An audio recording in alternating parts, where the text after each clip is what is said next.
Haye, haye. Haye, haye. Haye, haye. Haye, haye.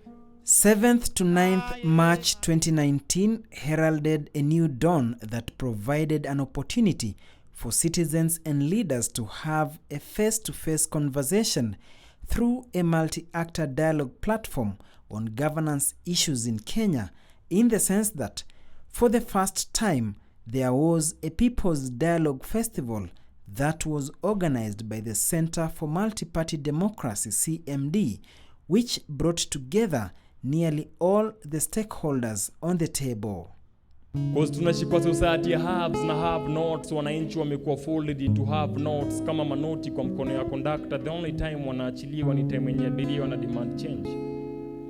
It all happened here at the National Museums of Kenya, in the auditorium and the amphitheater, where youth, women, people with disabilities, political parties, unions in the health sector, parliamentarians, and leading political party leaders sitting and engaging openly on collaboration and competition in democratic development in Kenya.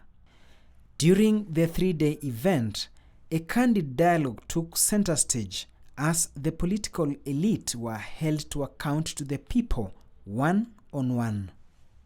Are we going to allow women to be 1,000 or 2,000 without allowing people to choose what is going to be the criteria?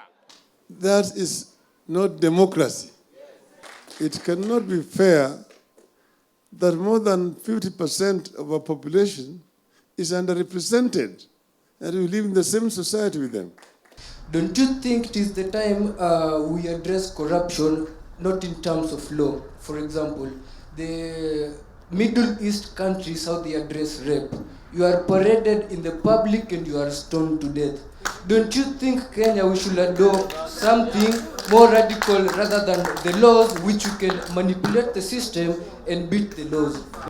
We must just enforce the law strictly so that we must respect our human rights position and we must respect the right of the other person to be heard and to explain themselves.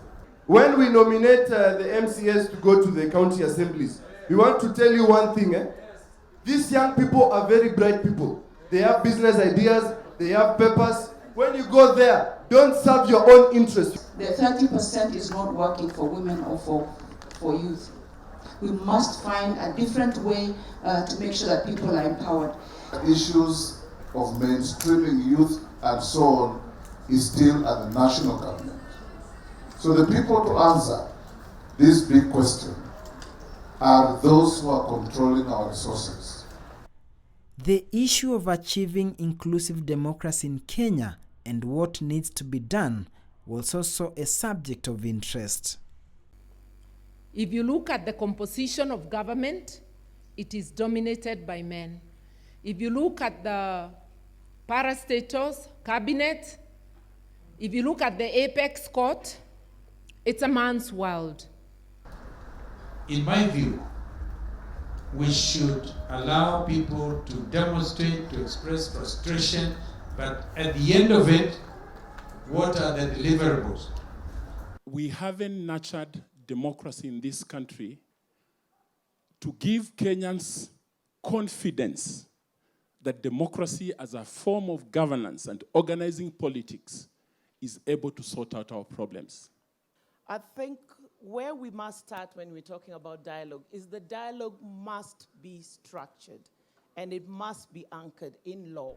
Parliament, the legislative arm of government and whose specific mandate is to represent the people, legislate and oversight, also took part in the 3-day meeting led by Deputy Speaker and Minority Leader in the National Assembly and a host of young parliamentarians. There is no one in the world who would want to elect a weak person as a leader. So don't come out like the women are a weak agenda. Women are not a weak agenda. The scrutiny of public resources enhances prudent utilization, hence the citizens can enjoy fruits of democracy. A section of political parties believe that all is not lost and there is still room for improvement. Cabinet Secretary and also the ruling Jubilee Party's Secretary General Raphael Tuju represented the executive. That 52% of our national budget is being consumed by less than 1 million people who are working for government. Other stakeholders had varied standpoints, which gave a cocktail of perspectives. We have to look at each other as leaders and our capacities to be able to undertake the duties of the offices that we are aspiring for. I need a baseline survey. Because to be frank with you, I don't think youth understand what the hell referendum is. Yes, we need to review the Constitution, but we must have a forum. We can't leave politicians to decide what changes should be made. It happens that the youth also admire the corrupted individuals because they see them prosper. So why would I spend more to win a seat that pays me less?